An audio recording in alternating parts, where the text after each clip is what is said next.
today we are having with Jannette Troal, who is from Philippines. She is a e-commerce advocate and digital influencer.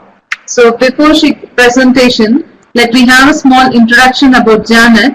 She is an e-commerce advocate and digital influencer and will be inviting more than 40 e-conference experts in this field as resource persons on the various topics. She is an e-commerce advocate helping the government in implementing the Philippines e-commerce roadmap by the period of 2016 to 2017. Partnered with Asian Institute of E-commerce and AIE College to offer the Certified E-commerce Specialist, Entrepreneur and Professional program. She is also a co-founder of iMetrics Asia Pacific Corporation and also creators of the e-commerce intensity index and e-commerce maturity scorecard. Her e-commerce project and consulting exposure ranges from business model development, supply chain partners, website creation, customer relationship management, live chat support, email follow-up, search engine marketing, bloggers for affiliate marketing, social media advertising. She is into the conduct of e-learning using various platforms since 2003. Author of this Digital Filipino is an e-commerce guide for the Digital Filipino e-commerce workshop and blogging from home. She is also a Precisionate Certified Advisor, Google Analytics Certified, and also certified as coach, teacher, speaker for the John Maxwell team. So we are very happy to give you a small introduction on this Jannette presentation. So the time is yours. You can start with your presentation and have a great day with the participants. Okay. Hi, everyone. Thank you very much for this opportunity to talk to you about digital monetization strategy. I very much appreciate the presentation given by Sharon earlier because I think I will be spared already in talking about how we generate traffic and all of those stuff. And I will focus more on sharing to you our case study in implementing digital monetization. It was mentioned earlier that I am the site owner of digitalfilipino.com. So Digital Filipino started back in 1999. So actually our website will be turning 20 years old this coming 2019. So we've been here for quite some time already. And through the years, we've experienced a lot of ups and downs, challenges, and up to this date because there are more and more people getting into this field. And of course, there are a lot of fresh ideas, fresh insights, and of course, perspectives from millennials are more important than ever. So it's a very, very competitive market. I consider myself as a content creator. When we talk about digital monetization, I would like to present it to you from a perspective of a content creator because that is where I can speak best of my experience, and I hope that is what I intend to impart to you in our discussion for today. I create educational content. It was mentioned earlier that I've been in the e-learning industry since 2003, although I started sharing educational content through my blog, which is Digital Filipino. And then in 2003, I started offering e-learning through email, and then later on created my own website. I have more than 1,000 videos on Vimeo consisting of my lectures.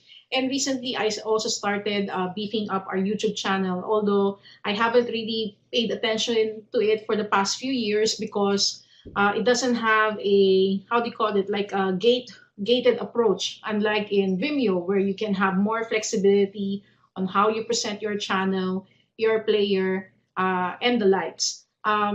So I like creating educational content in various forms because in SEO, we always talk about you have to present your content in various formats so that they can be accepted by your target audience depending on which content format suits them.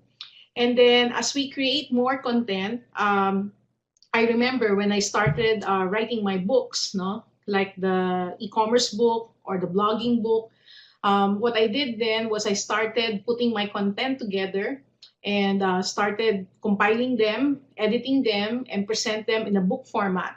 Later on, I started grouping them according to courses, especially when WordPress came out with themes that allows you to have an e-learning website, some sort of a learning management system. So we started offering modules, and then each module will have around 12 lessons, and then it has its own learning video. We have a lot of free ones, and then we also offered some paid ones. And then later on, after a while, we started making it accessible to people for free, no, rather than let it go to waste. So currently, we have more than 40 courses and more than 400 lessons that people can access online for free.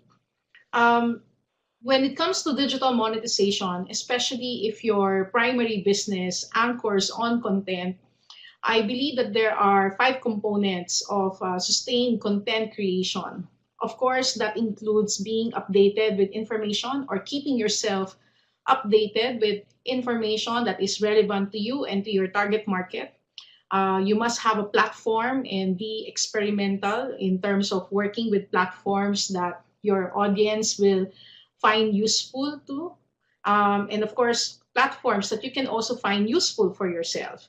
And then a lot of time is also spent on promotion. There was a time that I invested a lot on advertising, but since I became a certified inbound professional and certified in content marketing, I decided that I would focus more on building my organic reach, especially since I have a lot of followers on Twitter, on Facebook, I have a lot of connections. I also have a lot of connections on LinkedIn that combined would reach around 6 digits. I instead of looking outside and trying to get people from the outside to notice our content, I focus more on on promoting my content in my internal network. So that has been my strategy for the past year.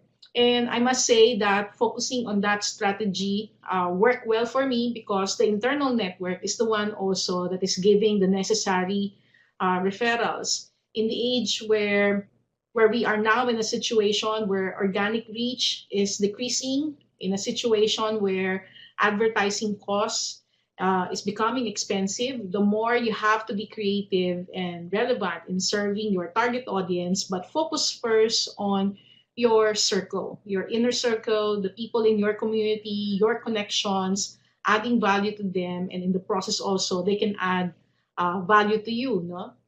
And then, of course, the connections that I have, I don't just add connections for the sake of adding connections. In fact, I'm very proactive in adding people as connections. But usually, the people that I add are usually within my network. Like, for example, if I spoke in an event and I get tagged with other people who might be there or who were there or fellow speakers at the event, those are the kind of people that I want to be connected with because I know that I would like to have a discussion or a relationship with them in the future, or at least it's good to be connected for one reason or another.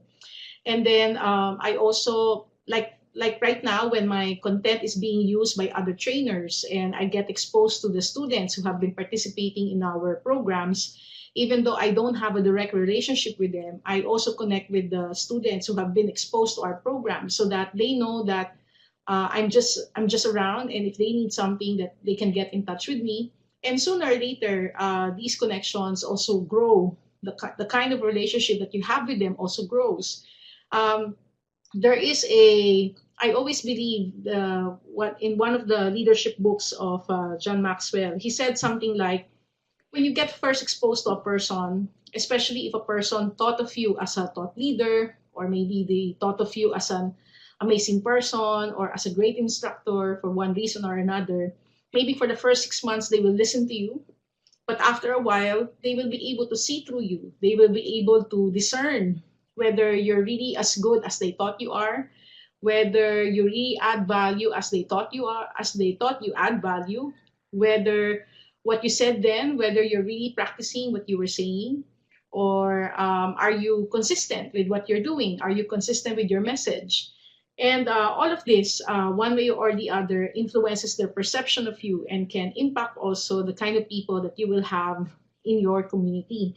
So I decided that the connections that I have on social media, whether it's on LinkedIn, Facebook, Twitter, or for the external network that I meet on a day-to-day basis, or on as the need arises basis, I consider them to be part of the community that I am serving. I'm focused more on the connections that I have and the people that we get to touch rather than looking for a stranger out there through advertising.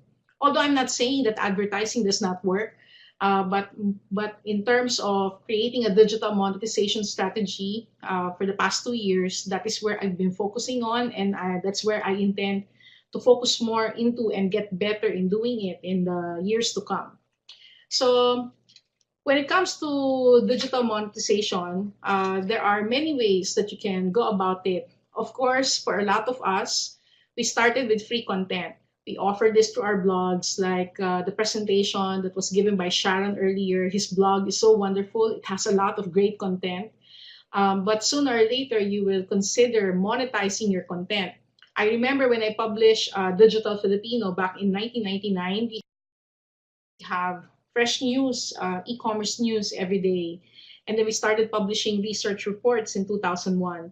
And then come 2003, I was thinking, how can I sustain the kind of content that I want to build without necessarily being dependent um, on people paying to access our content or focusing on selling our content.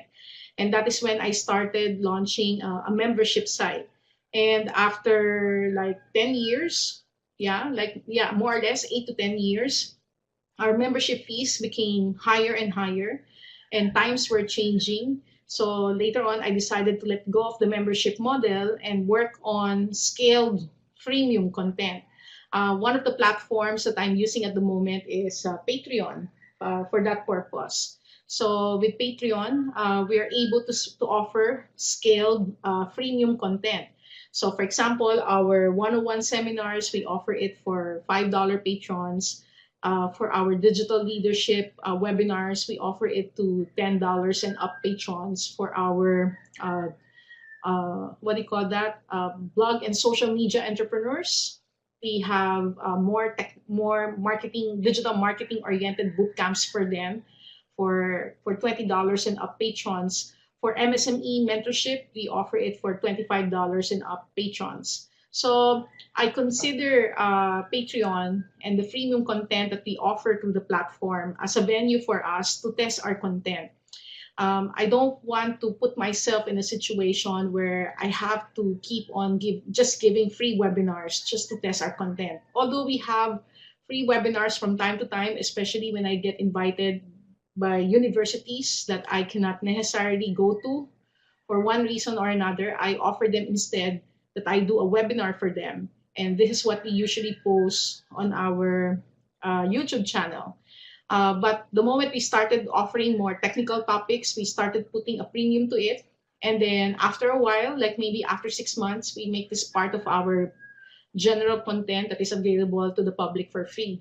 So for patrons, they now have an opportunity to have access to our content at an earlier time and benefit from whatever we have to offer to them.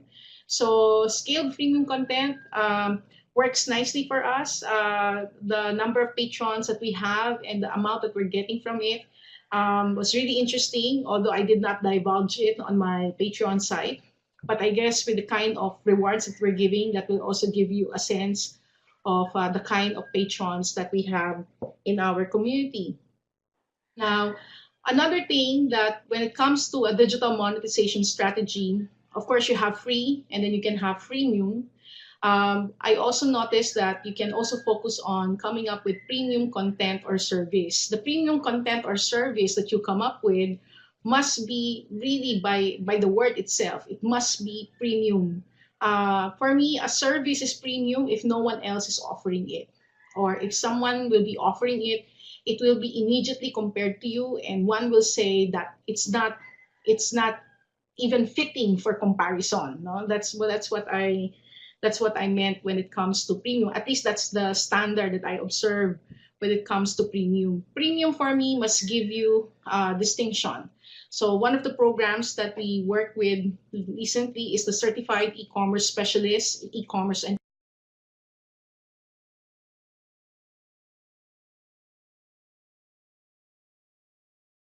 Entrepreneur, and E-commerce Professional program.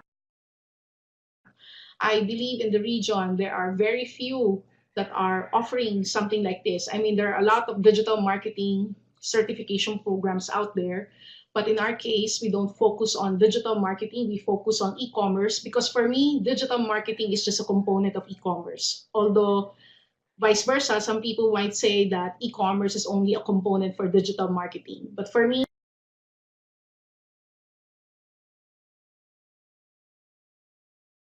e-commerce is so vast. There's business model, there's value proposition, payment systems, website, supply chain, security, um, among other things. Business model like digital monetization and marketing is just one of the many things that e-commerce professionals worry about. So that is why I decided to focus on this niche. Um, Focusing on this niche allows us to stand out from all the current players that are out there, and in the process gives you clear distinction among other players that are in your field. And I think when it comes to digital monetization, that is one thing that you have to look at. If what you're discussing, if what you're offering is being talked about by some expert in the United States or by some expert in the region, and they also have something like it and might be offering it better than you might even be accused of just copying what they were saying and then you're just localizing it. I don't want to have that kind of a shadow or a shade on me. So that is why I decided to focus on this type of model.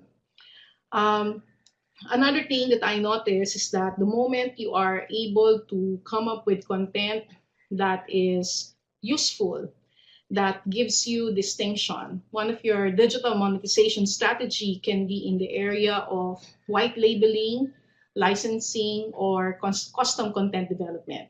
I haven't reached the point of white label or licensing. I have thought about it. In fact, I have signed up with a lot of certification programs just to have an idea how these certification programs license their content so that I can decide how can I do it with mine.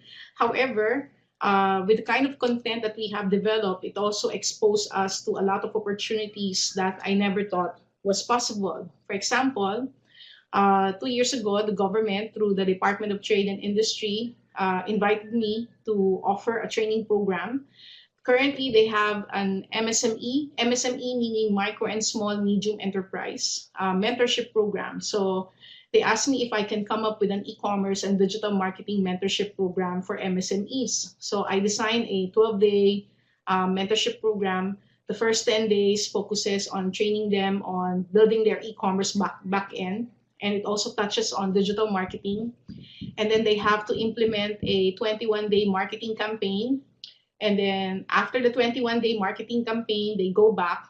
And then that's where I got the chance to assess what their performance was during the 21-day marketing campaign, including were they able to implement in a disciplined manner the process of inbound marketing, which is awareness, part of which is creating content that focuses on awareness, consideration, decision, all organic marketing, and the kind of sales that they were able to generate as a result. So for Cebu City, we were able to conduct 3 classes already, or more or less have worked with 60 MSMEs. We also started one in Bohol, and we work with 20 MSMEs. And another project, and the training usually comprises of building your brand, creating your website, product photography, write-ups, CRM, buyer persona, creating policies for your website, payments, email marketing, SEO, social media presence creation, blogging, social media marketing, and advertising. And then they implement a 21-day marketing campaign, and then they come back. The same program, I also got the chance to implement it with the Department of Information and Communications Technology, but the program was branded as Rural Impact Sourcing Technical Training. Actually, the content of our program is what we're offering in our certified e-commerce specialist program. It's a concise version. The training components that I just shared to you, the content components, is part of our certified e-commerce specialist program. So in this concise version, we first rolled it out with DTI, and then we also got the chance to be invited to roll it out with the DICT, or Department of Information and Communications Technology. It was offered in 25 cities or 25 towns this year. Currently, we are in the assessment mode. So in this case, I'm not the one teaching this in the towns or the cities that I mentioned. I got trainers instead who delivered the training. I recommended them to the government, and then in this situation, I get a fee for every class that it was run on. I hold the major back end component so that I can see how the trainer is doing, how the students are doing. And then on day 11, when the assessment happens, I also get the chance to review the outputs, and I get to sign off who gets a completion, participation, and attendance in terms of certification. What's the difference between the mentorship program that focuses on MSMEs in comparison to the technical training under rural impact sourcing? This one focuses more on freelancers, and then each freelancer is paired with a small business entrepreneur so that they can function as the case study. And there's a bonus module that includes the person creating their freelancer profile and also implementing a marketing campaign, marketing their freelancer profile. So this is a third revenue area in terms of creating a digital monetization strategy that I was not, although I know that I was already doing it, but seeing it getting implemented full blown this year was not something that I was prepared for. I mean, I did not expect it, but of course, it paid off in a sense that since I already have the back end, I already have the content, and we already had a track record in terms of the success, the graduates, and the sales revenue that they were able to generate. I think the program will be rolled out in more cities next year. I think next year this is going to be rolled out in 50 cities. So I'm keeping my fingers crossed for that. Another thing that involves digital monetization, especially for content creators, is what we refer to as affiliate links. I'm sure if you are a content creator, one way or the other, you have experimented with affiliate links or affiliate marketing. And maybe when you first joined, you got so excited, you just keep adding affiliate links left and right. And then later on, you get disappointed because you're not getting the results, you're not getting clicks. Or even if you're not getting clicks, you're not necessarily getting a conversion. And I had my share of that to the point that I almost gave up on affiliate programs. However, through the years also, as I focus more on creating freemium content, I find myself talking about tools that I use in my daily practice. So I focus on, when I look at tools, I also became proactive in checking out if there are opportunities for affiliate marketing. So when looking for affiliate marketing when looking at affiliate marketing programs, I always observe whether they will create opportunities for me. So for example, when I started using Nimble as a CRM tool, I really love it. So that whenever I get the chance to talk about CRM, I share my Nimble experience. And then sooner or later, I started giving out trial links for people who would like to try out Nimble.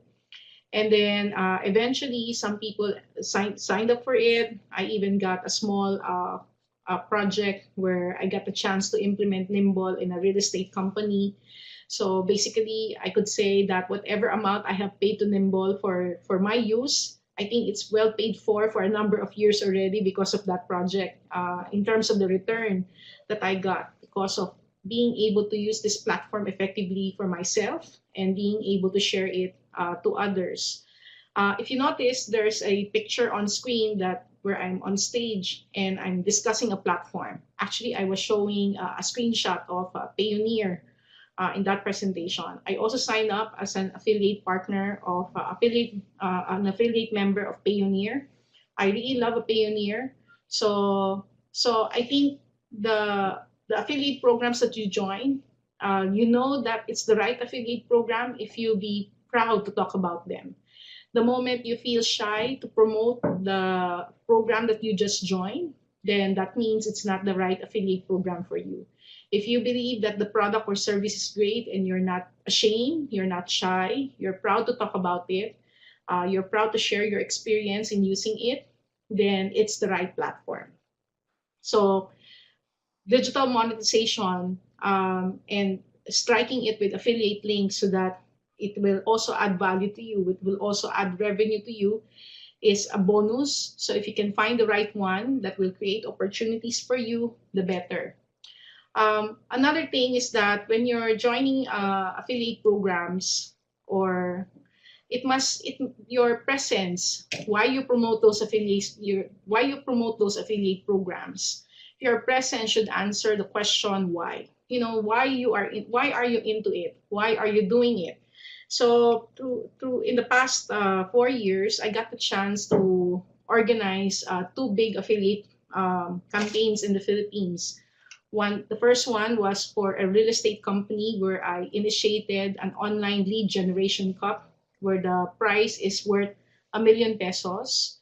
So in this competition, I got bloggers, content creators, SEO professionals to develop content to promote a real estate company and generate leads. And then the highest lead generator for the week got incentives, and the best performer for the month or for the round also got incentives. And the total prize that was given away was 1 million pesos. When Lazada's online revolution happened a few years ago, I also got the chance to become part of their online affiliate competition in terms of getting more affiliates and mobilizing the best affiliates to give their best.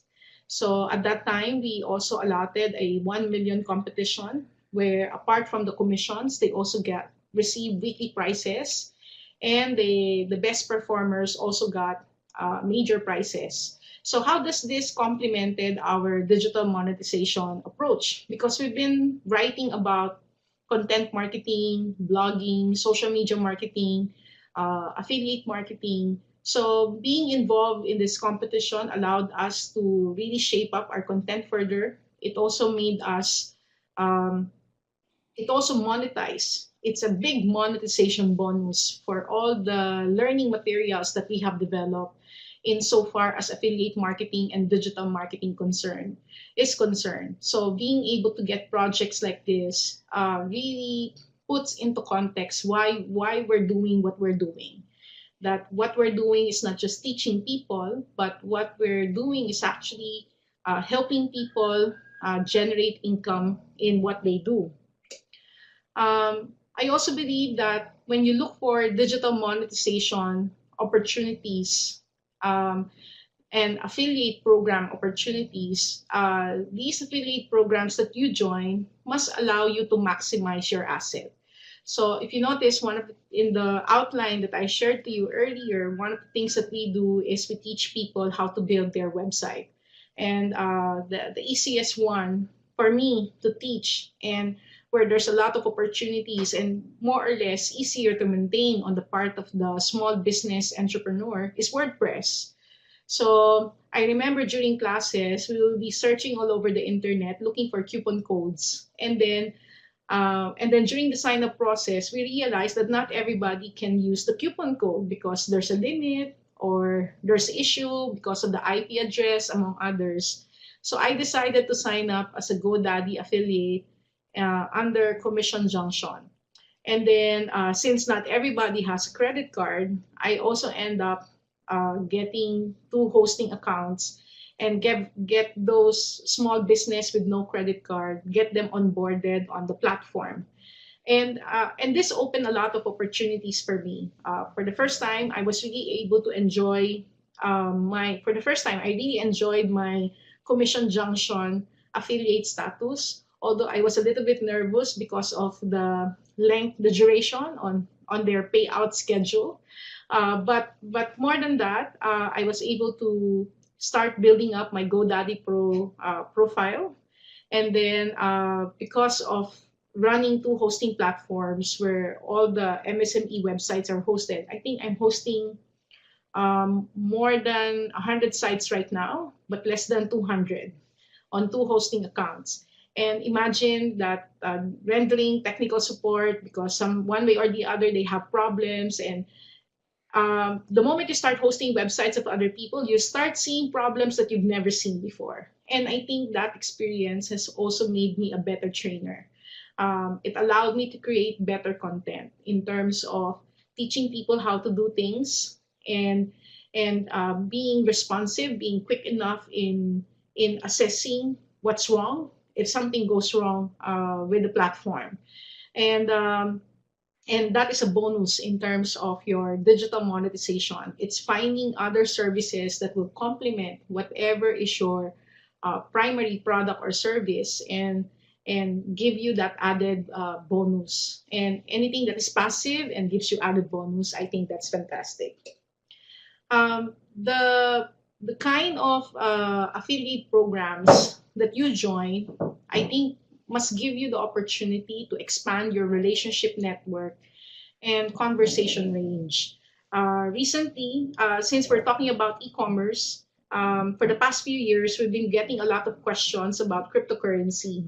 And I remember that when people ask us about cryptocurrency, I would my standard answer would always be, please remember, they are not money insofar as Philippine laws are concerned. They're just commodities. So if they stole your cryptocurrency, you cannot go to the central bank and say that you lost your money because it's not money, no, insofar as Philippine law is concerned. However, I realized that I cannot just keep on giving that answer, especially when your students want to learn more, want to understand if they can accept cryptocurrency payments on their website. So you have to start being responsive one way or the other. So early this month, when the training programs, my training activities started winding down, I decided, okay, I'm supposed to enroll in a coaching program where I'll be spending this much. I decided to put that on hold and use my tuition fee for that coaching program, invested it in cryptocurrency. Although I haven't spent everything yet, I'm only at the partial stage. So I experimented with mining, trading, lending, investing, staking, among others. And I know, and I started developing training content for this. So we started with 101. We're gonna have a boot camp sooner or later. And then I realized that a lot of these programs have affiliate programs as well. So meaning I can teach it, but at the same time, if people will sign up to it, I can also get an add-on bonus insofar as income is concerned. So that is the ideal scenario. So by discussing this, I realized that I was able to build my relationship network and expanded my conversation range. John Maxwell once said, if you find yourself being the best in the room, then you are in the wrong room. So venturing into cryptocurrency, and there are a lot of players who are out there way ahead of everyone, of a lot of us, or at least in my group, definitely they're way ahead. I find that to be inspired. I think it brought me to a situation where I felt inspired in a sense that I can look at other people's examples, I can ask questions, and I see them also giving me tips or giving me suggestions on what I should do with my content. And in turn, I also get to teach this to the people who are listening to me, at least in my community. So make sure that your content, when you monetize it and then you attach it, then you add on an affiliate program so that you can it will also give you a monetization bonus, whatever that is. Make sure that it will serve as an opportunity for you to expand your relationship and your conversation. And that is why I really feel that this works well, especially if you are discussing it within your inner community rather than, although I know that a lot of people were able to grow by advertising, what have you. But in my case, focusing on the internal community or the internal network that I have paved the way for the custom content development that I shared to you earlier. And then when I started discussing cryptocurrency, all of a sudden I've been exposed to more opportunities to talk about cryptocurrency and becoming one of the how do you call it, resource person in this space. So I think that's the beauty of it when you also focus on your internal network. Whatever monetization program that you're gonna get into insofar as your content is concerned, and affiliate partnership that you will venture into, make sure that they will provide a compelling experience. The compelling experience is very important. So in a sense that you can present it visually and you can talk about it visually, you can show the benefits visually, and in the process can also be felt emotionally, no? So for example, when I was teaching landing page creation, I've shown that I have a lot of websites that were created using landing page platform. And my favorite landing page platform is Instapage, although I know that they became pricier now and there are new ones that are more affordable. But I was able to get affiliate signups through Instapage from my former students. So even if I'm not active teaching it anymore, I still get my monthly affiliate bonus for as long as those students who sign up and use Instapage are keeping up with their subscription. And so far, Instapage is one of the really cool platforms out there that you can use in building your landing pages. It's very easy to use.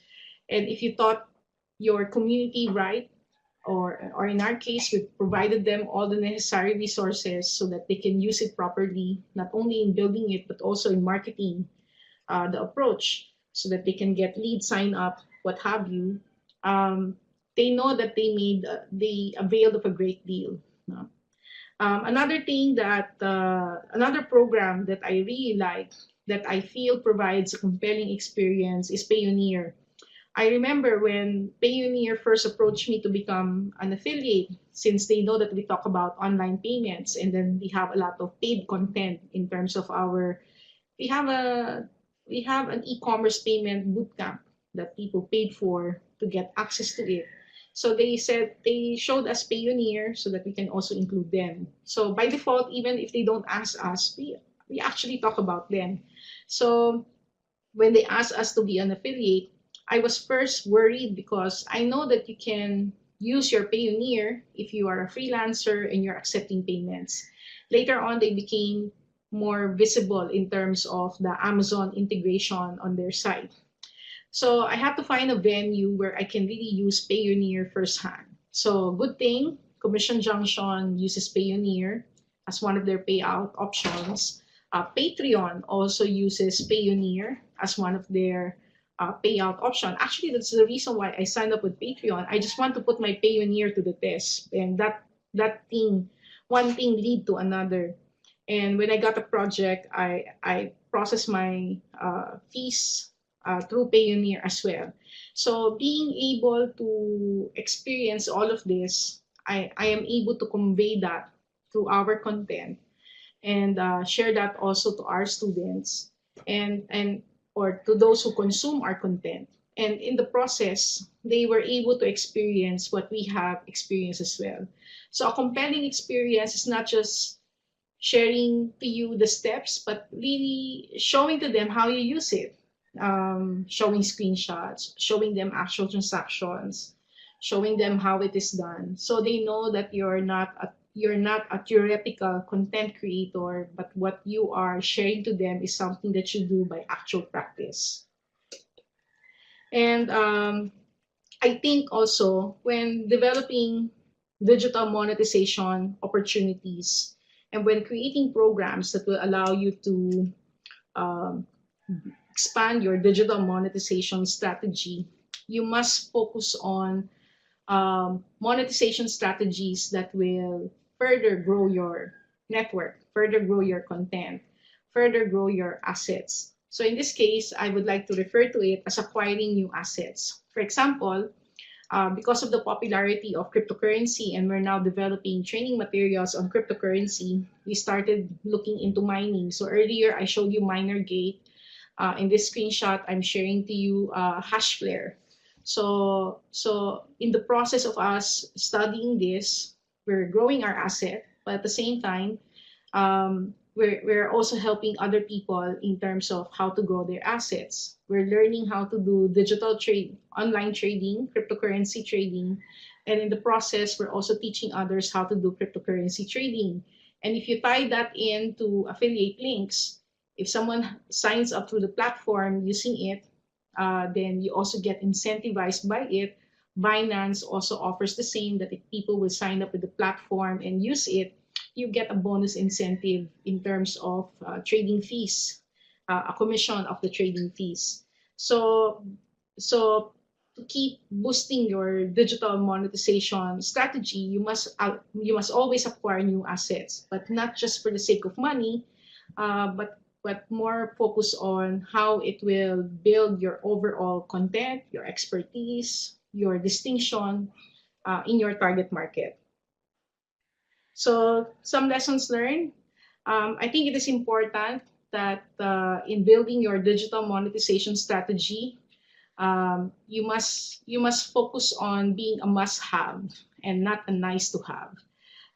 If you are a nice-to-have, then you are not sustainable. You will not be able to sustain your digital monetization approach. You must be a must-have or a de facto, so that more or less you have something to rely upon. You won't run out of clients. There will be people who will turn to you because they trust you more than anyone else out there. Focus on strategy also that gives you longevity or sustainability potential. Um, there, don't get carried away by quick wins. When I say quick wins, anything that will give you something big shot. No, I mean, like, it's like making a quick money. No, as much as possible, focus on something that will give you longevity potential or sustainability potential. For me, looking into cryptocurrency right now, I'm not just looking at it on the short term that, yeah, you make money out of cryptocurrency and teaching people how to make money from it. But I'm looking more of it from a longevity potential and a sustainability potential, because it will change the way how e-commerce is done. It's going to change blockchain. It's going to change digital marketing as well. We're just at the tip of the iceberg in terms of maximizing the potential of blockchain and cryptocurrency. And I think it will have a big impact in the future. So investing into it right now, learning how it works, trading it, but focusing on its e-commerce and digital marketing applications and all the technology that focuses on it, I think will put us in a good niche position in the long run.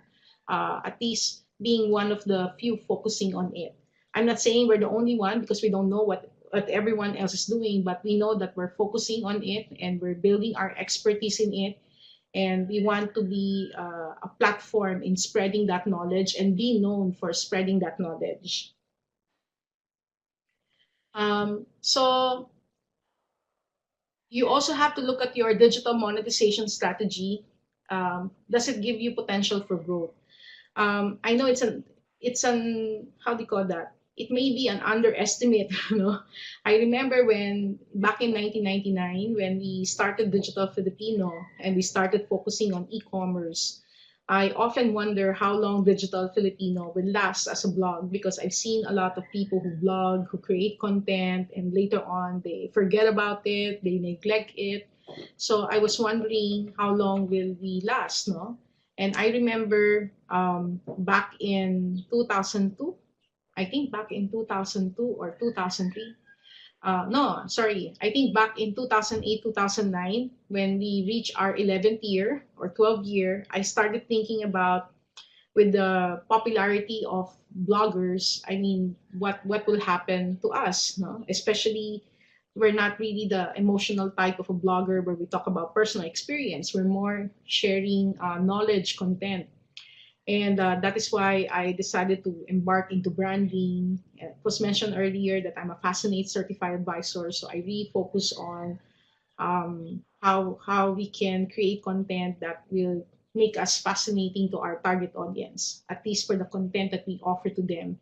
So if so we're turning 20 2 years from now, and then I'm now thinking, what should we focus on that will take us for the next 10 years or for the next 20 years?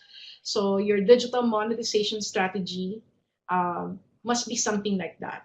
I think we are already at a point where, because of our past experience, we can think about strategies that we can work on and grow there little by little, but at the same time allow us to keep ourselves afloat, keep the site afloat, retain our mind share, or further strengthen that mind share in the next 10 years or in the next 20 years. So that is what I would also suggest to you. Don't look at digital monetization just for the sake of, just getting a black on your balance sheet at the end of the year. But look also whether in the process your digital monetization strategy will also help complement or strengthen your brand and keep you in the market in the long run. So your digital monetization strategy must convey what is your highest value and what makes you different. If your digital monetization strategy will not support or will not help you convey your highest value or what makes you different, then it is the wrong digital monetization strategy. So thank you very much for for this opportunity to share my ideas to you, to share our learnings. I hope you enjoyed it, and of course, I'm now open for questions and would also like to hear your insights. Maybe you have a thought or two insofar on digital monetization is concerned, and I hope you can share them as well.